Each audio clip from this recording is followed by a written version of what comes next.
Wow. I just want to give the young lady another round of applause, please.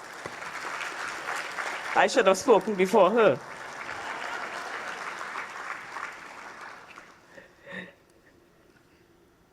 Members of the Diplomatic Corps, Dr. Paul Richards, Independent Senator, Mr. Blanco,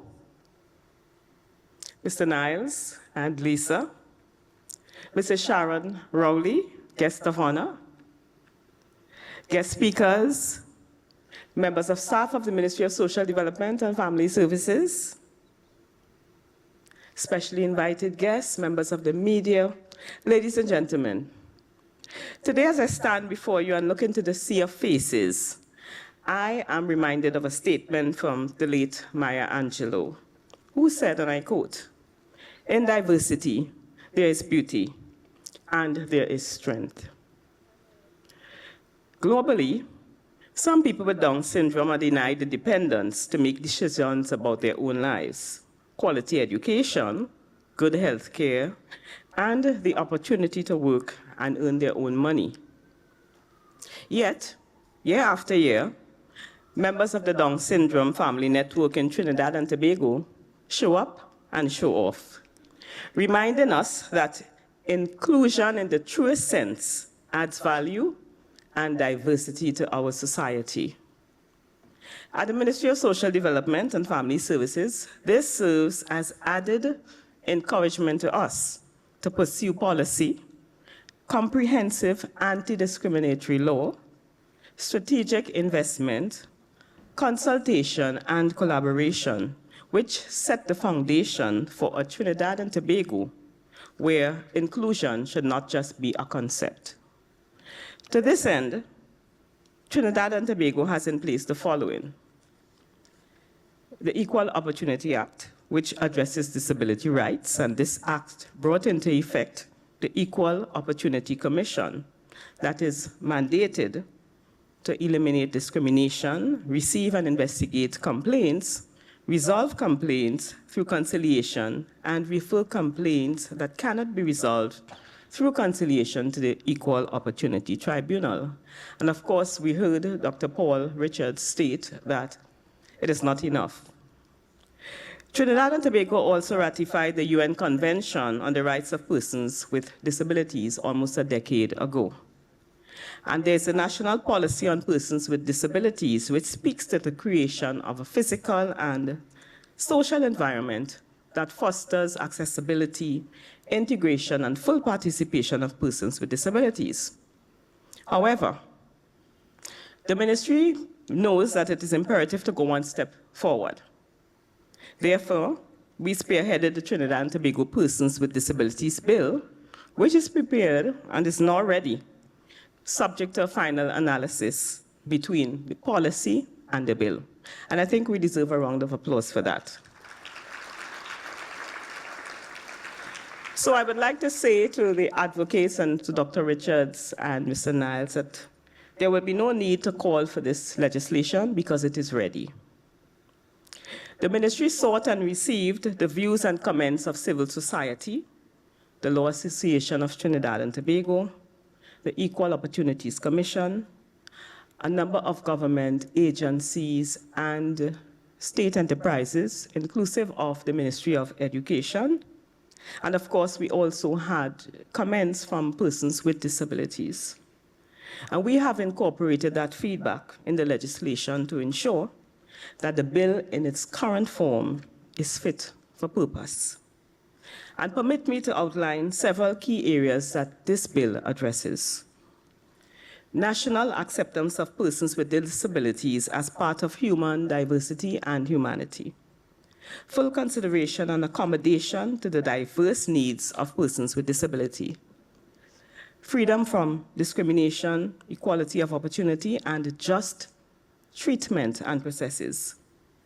Empowerment of persons with disabilities through the creation and maintenance of environments and spaces. Full and effective participation and inclusion of persons with disabilities in all affairs and sectors of our society. Respect for differences. and inherent dignity and individual autonomy for persons with disabilities. Rights are also outlined. Equal access to education and employment also form a part of this. All things equal, the next step, of course, is to the Legislative Review Committee. Ladies and gentlemen, as a responsible government, we have an obligation to provide the legal framework required to influence behavioral change. We know that we cannot legislate good behavior, but there is precedence and historical examples which will tell us that penalties and sanctions act as a catalyst for societal reformation. Last November, the government, through the Ministry of Works and Transport, officially launched the Persons with Disability Parking Permit Regulations. The issuance of these parking permits means that designated parking spots will be set aside at key locations, such as public buildings and retail areas, to name a few. The new regulations ensure that persons with disabilities who are drivers or those who are transported by others are afforded the convenience and security of accessible parking. That historic moment satisfied an international requirement and fulfilled our moral obligation to all persons with disabilities. It represented a tangible response by the government to address one of the most pressing challenges that many persons with disabilities face, and that is access. And this brings me to another initiative of the Ministry of Social Development and Family Services, and this deals with the operationalization of the National Therapeutic and Resource Center at Carson Field. So today it gives me great pleasure to tell you that we'll be formally opening that center within the next 3 weeks. The ministry partnered with Digital Foundation to offer persons with disabilities this multidisciplinary resource and provide comprehensive care and rehabilitation to individuals, including children and adults with Down syndrome. The facility includes, among other things, a daily living suite to help with basic tasks, an innovative technology endure resource room, and this room is equipped with computers featuring assistive software such as screen readers and other vital tools that make technology accessible to persons with disabilities. Additionally, we have incorporated cutting-edge virtual reality headsets, allowing users to be engaged in virtual immersive experiences. This center also contains a swimming pool to aid in aqua therapy, a pediatric assessment room, an adult and pediatric gym, and therapy rooms. The space will offer assessment, training, and therapy using a community-based approach. It will also provide essential therapeutic services, including speech therapy, occupational therapy, physical and behavioral therapy.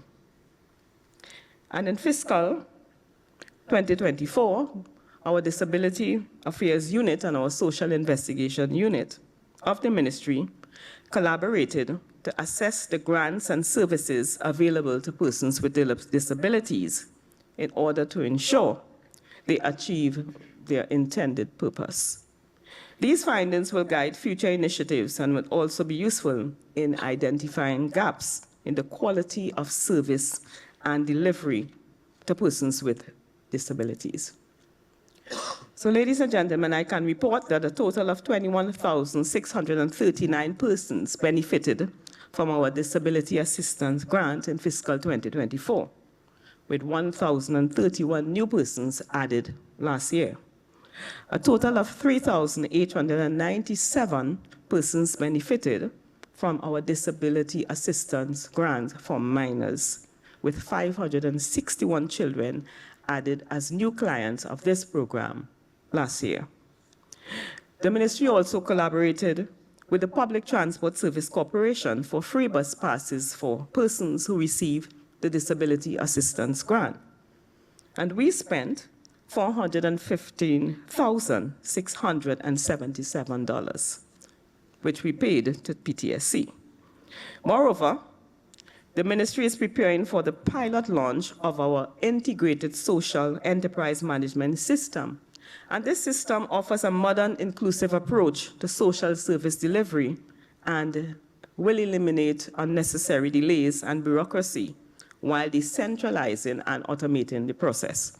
It will make the ministry services more accessible and user-friendly.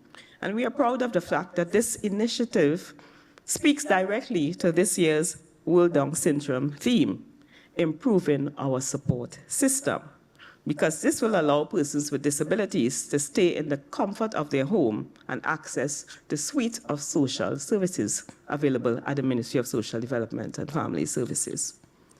So as we continue working towards building a nation that is just, compassionate, and fair, we must ensure that people living with disabilities are empowered to live their lives with the dignity, independence, and of course, the freedom that they deserve. So today I give you the assurance that we will continue to listen to the voices of those affected and work relentlessly to improve the lives of every single citizen of our beloved country. We must break down barriers, whether physical, social, economic, or psychological, that hinder the full participation of persons with disabilities in our society. To the Down Syndrome Family Network, we acknowledge your brave and tireless efforts. Please continue the good work you have started. To the wider community, add your voices to amplify those living with Down syndrome. So, ladies and gentlemen, the government of Trinidad and Tobago recognizes that creating an inclusive society goes beyond just policies and legislation. It requires all of us to foster and promote a culture of empathy, understanding, and support. So, let us join hands to improve our support system. I thank you. May God bless you.